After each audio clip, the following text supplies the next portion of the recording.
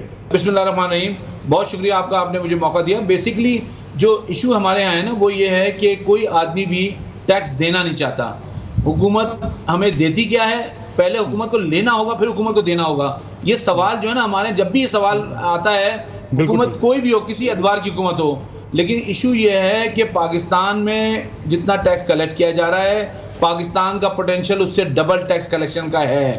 یہ میں بالکل ہی وثوق سے یہ بات کہہ رہا ہوں۔ جس دن آپ ٹیکنالوجی کو انوالو کریں گے بزنس ٹریڈنگ ایکٹیویٹی میں، جس دن آپ صحیح طور پہ لوگوں کو جو ہے ڈاکومنٹ کریں گے، آپ دیکھیے گا اس ملک کی، بیکاز دیکھیں آپ کو گاڑیاں روڈ پہ نظر آتی ہیں، 22% پہ لوگ لیز پہ گاڑیاں اٹھا رہے ہیں۔ آپ کو شادیوں کی ایکٹیویٹی میں پوری ایکٹیویٹی، اکنامک ایکٹیویٹی نظر آتی ہے، وہاں پہ کیٹرر بھی ہوتا ہے، فوڈ والا بھی ہوتا ہے، ڈیکور بھی ہوتا ہے، لیکن وہ سب ان ڈاکومنٹ ہوتے ہیں، وہ کوئی آدمی ٹیکس دینے کو تیار نہیں ہے۔ اس لیے یہ بہت بڑا مسئلہ ہے اس ملک کا کہ ہم منافقت سے کام لیتے ہیں۔ انفارچونیٹلی ہم بات وہ نہیں کرتے جو کہ صحیح بات ہے۔ بات یہ ہے کہ اس ملک کا پوٹینشیل بہت ہے۔ اس ملک میں اس وقت اگر آپ ایک سروے کروائیں کہ گرمیوں میں چھٹیاں شروع ہو رہی ہیں، کتنے لوگ جو ہیں وہ جو ہے اپ کنٹری گئے ہیں، کتنے لوگ عمرہ پہ گئے ہیں، کتنے لوگ جو ہیں پاکستان سے باہر گئے ہیں، تو آپ کو اندازہ ہوگا کہ ڈالر جس ملک میں 280 روپے کے قریب ٹریڈ کر رہا ہو، وہاں سے ڈالر پرچیز کر کے اپنی ایکٹیویٹیز جو ہیں، اپنی پرسنل جو لائف ہے اس کو انٹرٹین کر رہے ہیں۔ ایشو صرف یہ ہے کہ گورنمنٹ کو یہ انفورس کرانا پڑے گا کہ بھائی ہم جو پیسہ تم سے کلیکٹ کریں گے وہ پاکستان پہ لگے گا، وہ تم پہ لگے گا، وہ انفراسٹرکچر پہ لگے گا، وہ ٹرانسپورٹ پہ لگے گا، وہ صحت پہ لگے گا، وہ تعلیم پہ لگے گا۔ لیکن یہ جو ٹرسٹ ڈیفیسٹ ہے، یہ اس کا مقصد یہ نہیں ہے کہ میں اپنا ٹیکس نہیں دوں، آپ اپنا ٹیکس نہیں دیں، اس کا مقصد یہ نہیں ہے۔ بالکل ٹھیک ہے انور کاشف صاحب، ذرا عتیق میر صاحب کو بھی شامل گفتگو کریں۔ خالد کھوکر صاحب بھی ہمارے ساتھ موجود ہیں، پھر ان کے پاس بھی آئیں گے۔ میر صاحب، ایک یہ خیال کہ تاجر پاکستان کے، خاص طور پہ جب اسمال ٹریڈرز کی بات ہو کہ وہ ٹیکس نہیں دیتے، پھر تاجر دوست اسکیم ہم نے دیکھا کہ ماشاءاللہ کتنی اچھے طریقے سے فلاپ ہوئی کہ اس کے اندر جو ہے وہ چند 100 لوگ بمشکل رجسٹر ہوئے۔ تو پھر تاجروں کے اوپر سوال ہونا، جس طرح میں یہ نہیں کہتا کہ انور کاشف صاحب نے آپ کو جو ہے وہ کوئی مخاطب کیا یا آپ کے حوالے سے بات کی، لیکن ایک جنرل پاکستان میں یہ بات ہے نا کہ ہمارا چھوٹا تاجر ٹیکس نہیں دینا چاہتا، رجسٹر نہیں ہونا چاہتا، تاجر دوست اسکیم کو ناکام کر دیتا ہے، ٹیکس گوشوارے بھرنے کے حوالے سے جو ہے وہ رجسٹرز دکھاتا ہے۔ تو یہ سارے صورتحال تو ہے نا، تو اس کا سلوشن آپ لوگوں کے پاس کیا ہے؟ اس خیال کو آپ کس حد تک جو ہے وہ ٹھیک سمجھتے ہیں؟ دیکھیں، یہ میں سمجھتا ہوں یہ کہنا کہ تاجر ٹیکس دینا نہیں چاہتے، یہ بات اگر ہم ماضی میں چلے جائیں تو دیکھیں ٹیکس کلچر بہت زیادہ پروان چڑھا۔ خاص طور پہ کراچی کی بات کرتا ہوں، 80% 90% لوگوں کے ذہنوں میں ٹیکس سے متعلق مثبت سوچ تھی۔ اچھا، میں اس لیے کراچی کی بات کر رہا ہوں کہ میرا کاروباری جو وابستگی کراچی سے ہے، بالکل ٹھیک۔ تو ایسے میں جب بھی حکومت بغیر مشاورت کے ٹیکس پالیسیز میں ترامیم لے کر آئی یا اس کے سسٹم میں کہیں کوئی سختی لے کر آئی، مشاورت نہیں کی گئی، تاجروں کو اعتماد میں نہیں لیا گیا، تو رفتہ رفتہ وہ جو تفتیش کے طریقہ کار میں جو سختی تھی، اس نے ایسا ہراسمنٹ پیدا کیا کہ لوگ آہستہ آہستہ نیٹ سے فرار ہو گئے۔ آج ایسا نہیں کہ لوگ سسٹم میں آنا نہیں چاہتے، لوگ فائلر بننا چاہتے ہیں، لوگ چاہتے ہیں کہ وہ زیادہ سے زیادہ ٹیکس سسٹم میں آئے، لیکن جب ایک بند ڈبے میں کوئی چیز پیش کی جاتی ہے تو ایک تجسس ہوتا ہے کہ اس میں کیا چیز ہو۔